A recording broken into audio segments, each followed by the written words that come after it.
अय्यूब की पुस्तक अध्याय 30। परंतु अब जिनकी आयु मुझसे कम है वे मेरी हंसी करते हैं। वे जिनके पिताओं को मैं अपनी भेड़ बकरियों के कुत्तों के काम के योग्य भी नहीं जानता था, उनके भुजबल से मुझे क्या लाभ हो सकता था। उनका परुष तो जाता रहा। वे दरिद्र और काल के मारे दुबले पड़े हुए हैं। वे अंधेरे और सुनसान स्थानों में सूखी धूल फांकते हैं। वे झाड़ी के आसपास का लोनिया भाग साग तोड़ लेते और झाऊ के जड़े खाते हैं। वे मनुष्य के बीच में से निकाले जाते। उनके पीछे ऐसी पुकार होती है जैसे चोर के पीछे। डरावने नालों में, भूमि के बिलों में और चट्टानों में उन्हें रहना पड़ता है।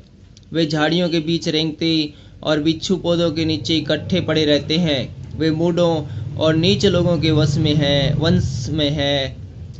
वे मूढ़ों और नीच लोगों के वंश हैं जो मार मार के इस देश से निकाले गए थे। ऐसे ही लोग अब मुझ पर लगते गीत गाते और मुझ पर ताना मारते हैं। वे मुझसे घिन खाकर दूर रहते या मेरे मुंह पर थूकने से भी नहीं डरते। परमेश्वर ने मुझे शक्तिहीन और तुच्छ बना दिया है, इसलिए वे मेरे सामने मुंह में लगाम नहीं रखते। मेरे दाहिनी और बाजारू लोग उठ खड़े होते हैं। वे मेरे पांव सरका देते हैं और मेरे नाश के लिए अपने उपाय बांधते हैं। जिनके कोई सहायक नहीं, वे भी मेरे रास्तों को बिगाड़ते और मेरी विपत्ति को बढ़ाते हैं। मानो बड़े नाके से घुसकर वे आ पड़ते हैं और उजाड़ के बीच में होकर मुझ पर धावा करते हैं।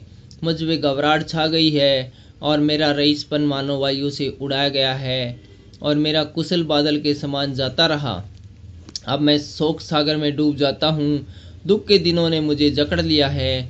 रात को मेरी हड्डियाँ मेरे अंदर छिद जाती है और मेरी नसों में चैन नहीं पड़ता। मेरी बीमारी की बहुतायत से मेरे वस्त्र का रूप बदल गया है। वह मेरे कुर्ते के गले के समान मुझसे लिपटी हुई है। परमेश्वर ने मुझको कीचड़ में फेंक दिया है और मैं मिट्टी और राख के तुल्य हो गया हूँ। मैं तेरी दुहाई देता हूँ परंतु तू नहीं सुनता। मैं खड़ा होता हूँ परंतु तू मेरी ओर घूरने लगता है। तू बदल कर मुझ पर कठोर हो गया है और अपने बली हाथ से मुझे सताता है। तू मुझे वायु पर सवार करके उड़ाता है और आंधी पानी में मुझे गला देता है। हाँ, मुझे निश्चय है कि तू मुझे मृत्यु के वश में कर देगा और उस घर में पहुंचाएगा जो सब जीवित प्राणियों के लिए ठहराया गया है। तो भी क्या कोई गिरते समय हाथ न बढ़ाएगा और क्या कोई विपत्ति के समय दुहाई न देगा? क्या मैं उसके लिए रोता नहीं था जिसके दुर्दिन आते थे? क्या दरिद्र जन के कारण मैं प्राण में दुखित न होता था?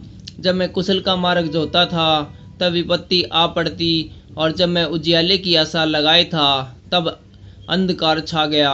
मेरी अंतड़ियाँ निरंतर उबलती रहती है और आराम नहीं पाती। मेरे दुख के दिन आ गए हैं। मैं शोक का पहरावा पहने हुए मानो बिना सूर्य की गर्मी के काला हो गया हूँ। मैं सभा में खड़ा होकर सहायता के लिए दुहाई देता हूँ। मैं गिदड़ों का भाई और शुतुरमुर्गों का संगी हो गया हूँ। मेरा चमड़ा काला होकर मुझ पर से गिरता जाता है और ताप के मारे मेरी हड्डियाँ जल गई है। इस कारण मेरी वीणा से विलाप और मेरी बांसुरी से रोने की ध्वनि निकलती है।